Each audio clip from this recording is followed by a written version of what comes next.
أعوذ بالله من الشيطان الرجيم بسم الله الرحمن الرحيم سورہ محمد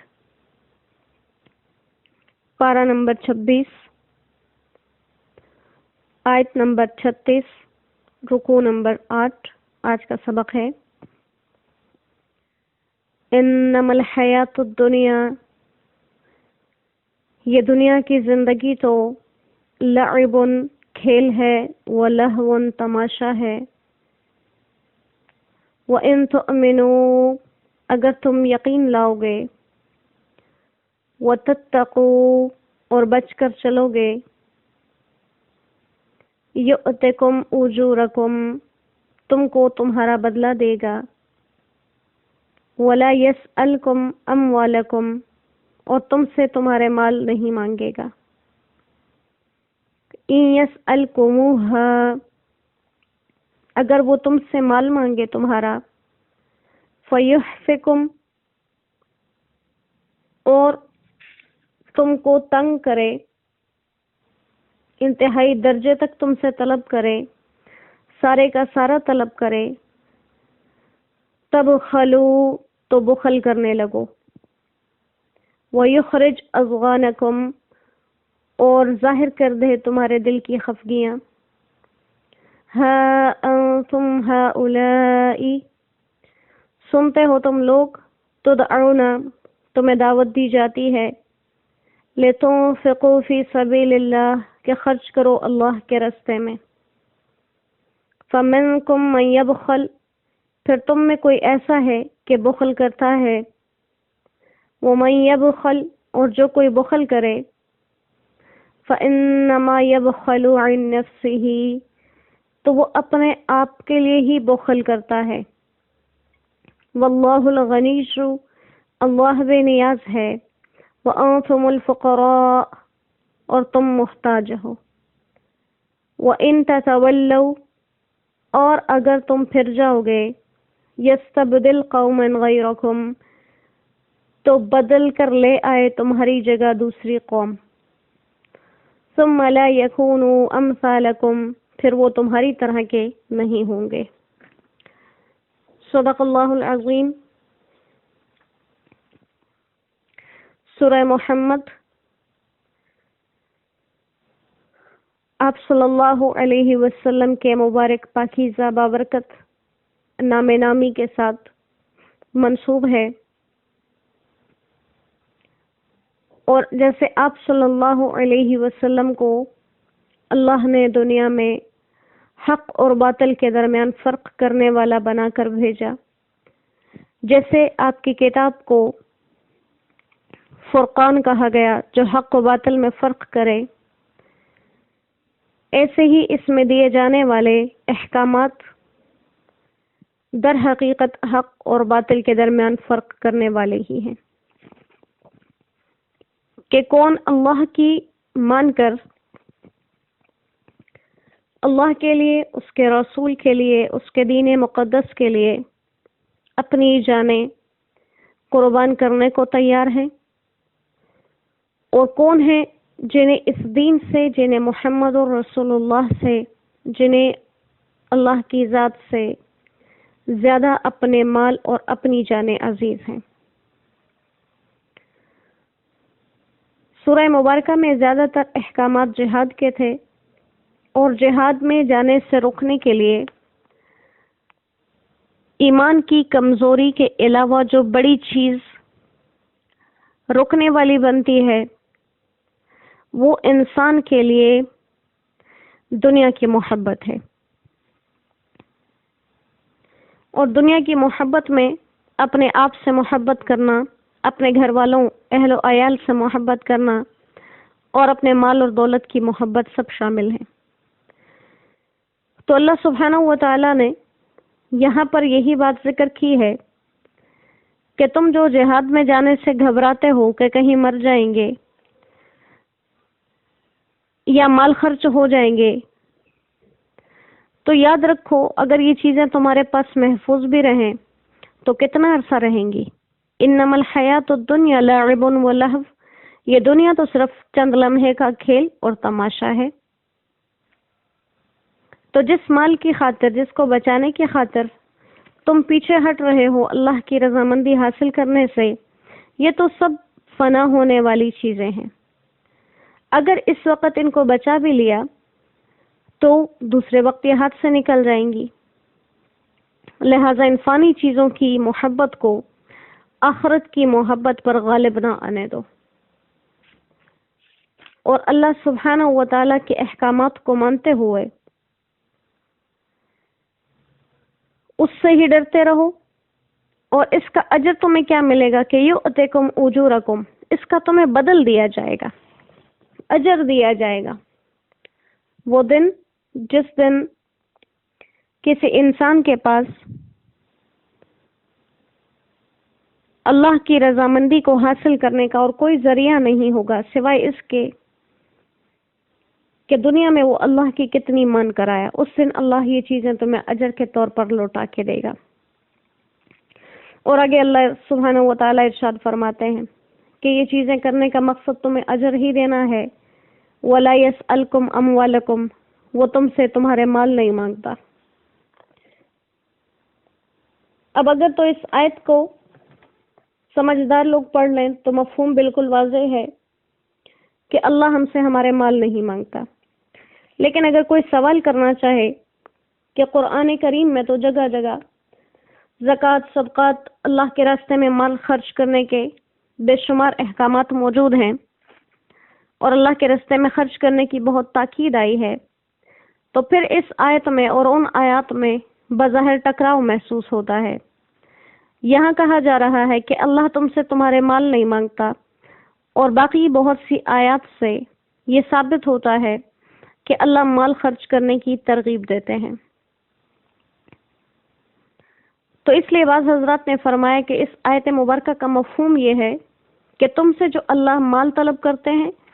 وہ اپنے نفع کے لیے نہیں مانگتے، بلکہ اس میں تمہارا ہی اجر ہے، جیسے کہ اسی آیت انہی الفاظ سے پہلے لفظ ذکر کیا یؤتکم اجورکم، کہ جو اللہ کے راستے میں خرچ کرنے کے لیے تمہیں کہا جاتا ہے وہ اس لیے کہ آخرت میں جہاں تمہیں نیکیوں کی ضرورت پڑے گی اس وقت یہ خرچ کرنا تمہارے کام آئے گا۔ جیسے دوسری جگہ بھی قرآن کریم میں اللہ سبحانہ و تعالیٰ فرماتے ہیں ما ارید منہم من رزق، یعنی اللہ ان سے اپنے لیے رزق کی کمائی نہیں چاہتا۔ اور بعض حضرات فرماتے ہیں کہ لا یسألکم اموالکم کا مطلب یہ ہے کہ اللہ تم سے پورے کا پورا مال طلب نہیں کرتے، اور وہ کہتے ہیں کہ اس کی دلیل یہ اگلی آیت ہے جس میں کہا جا رہا ہے ان یسألکموها فیحفکم، کہ اگر وہ تم سے تمہارا سارے کا سارا مال مانگ لے تو تم اس معاملے میں پھر بخل کرنے لگو گے۔ ان یسألکموها فیحفکم، یحفی کا مطلب کسی کام میں مبالغہ اور آخری حد تک پہنچ جانا، اور آیت کا مفہوم یوں ہے کہ اگر اللہ تعالیٰ تم سے تمہارے مال پورے کے پورے طلب کر لیتا تو تم بخل کرنے لگتے، اور اس حکم کی تعمیل میں تمہیں بہت ناگواری ہوتی، یہاں تک کہ اس مال کی ادائیگی کے وقت تمہاری یہ ناگواری ظاہر ہو جاتی۔ تو گویا بعض حضرات کے نزدیک اس آیت کا مطلب لا یسألکم اموالکم کہ اللہ تم سے تمہارے مال طلب نہیں کرتا، اس کا مطلب یہ ہے کہ اللہ تم سے تمہارے سارے مال طلب نہیں کرتا، اسی لیے دوبارہ ان یسألکموها کے ساتھ فیحفکم کے لفظ کو ذکر کیا کہ اللہ تعالیٰ نے جو مالی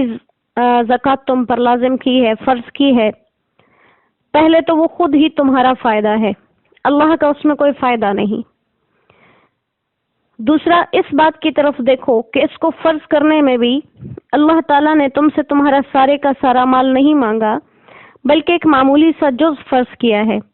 جو کسی طرح سے بھی تمہیں مشکل نہیں لگنا چاہیے۔ زکوٰۃ 40واں حصہ ہے، زمین کی پیداوار میں 10واں یا 20واں حصہ، 100 بکریوں میں سے 1 بکری۔ تو معلوم ہوا کہ اللہ تمہارے پورے مال تم سے طلب نہیں کرتے، بلکہ اتنے